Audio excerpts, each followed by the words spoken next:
Congratulations, we have made it. This is the video telling you that we have finished the 30-day guided meditation challenge. Good job if you joined in on any of them, or if you even just did a few minutes on your own. It's still really beneficial for you, and I'm really thankful and happy for you. We did 30 minutes every single morning around 7 a.m. Give or take like 30 minutes of wake up time. I think it's pretty clear now that waking up early and starting exactly 7 a.m. is not my strength. And you got to see me every morning, super like groggy, so. Thank you so much for joining me in this if you did it all or even watching the videos. The time just flew by. I'm really surprised it's over already. I already have a personal meditation practice. It's not quite this strict or set every day. I do it at different times for different amounts of time. And this really helped me grow so much. First of all, the benefits to having a regular meditation practice is undeniable for me now. I had such a heightened sense of peace and calm in my life doing this, and it also helped just having this schedule, a reason to wake up every morning to do something, because usually my schedule is really all over the place with dance and working at a restaurant. The schedule is different every day, and making the commitment to myself to wake up every day at a certain time forced me to go to sleep at a certain time. I really think I'm going to continue practicing meditation in the morning. It's a really amazing way to wake up. It kind of resets me for the day, and sometimes I'll fall asleep when I'm meditating at night. So. Also, one thing I did notice that this was the last day, and I went to yoga first with people in the park. So this is the last day of the meditation challenge, and I decided to treat myself. I'm about to go to yoga in the park and get some fresh air. So I will come back and do the meditation, but just let you know.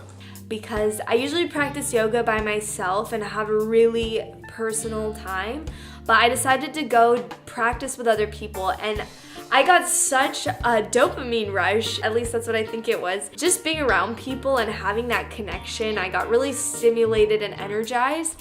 And so I came back to do my meditation practice, and my mind was racing even more than it does right when I wake up in the morning. Usually when I meditate right when I wake up in the morning, the only thing on my mind is like what I just dreamt about, which can be stimulating enough in its own ways. Like, you know how dreams go, it could be anything could happen. I did like actually meditating before anything happened in my day, and that's different because I usually meditate at nighttime before I go to sleep, so everything throughout the day has built up. That's beneficial too, to have a really peaceful night of sleep.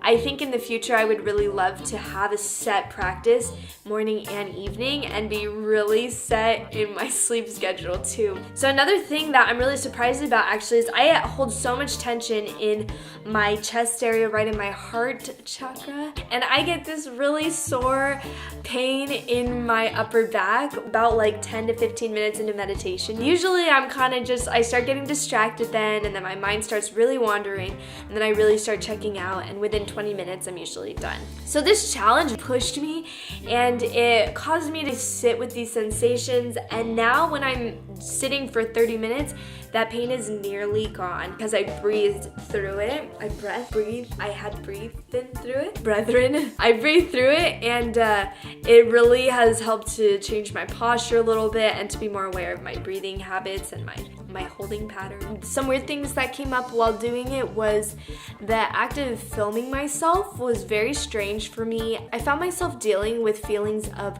wanting to perform and being really affected by people who would view or when they would leave. Yes! Hello! And that was a very interesting dynamic to deal with. I actually found myself having a really hard time doing the guided meditation. I was torn between feeling like a phony, like I am no one who should be giving advice on how to live your life, with this feeling of wanting to provide a product for these people who are tuning in, that maybe they are wanting to learn something that I may have a little bit more knowledge in. what's the balance between making this practice strictly about others but also not making it completely internal, because then that would just be a silent meditation. So I did make sure to share a few of the tips about how I practice and approach meditation and just my view on mindfulness. Allow yourself to continue coming back to the breath whenever you're ready. And know any times emotions may come up. The emotions of fear or joy, confusion, boredom, maybe even seduction. Something comes up so intriguing you want to continue with that thought process and not come back to the breath. Whatever it may be, take note of it. Find a place of non-judgment and total acceptance, a place of awareness. I hope you got something out of it. Another reason why I did this, I am really nervous about the silent meditation, the Vipassana meditation retreat, because it's 10 days all silent, all meditation. And so I did also really want to give myself a push, at least one push before I go there, to kind of start tuning into how it may feel and to start preparing myself. It's like training, mental training of doing nothing. I'm sending love out to all of you. Thank you for joining me in this journey, and have a beautiful, beautiful day. Bye.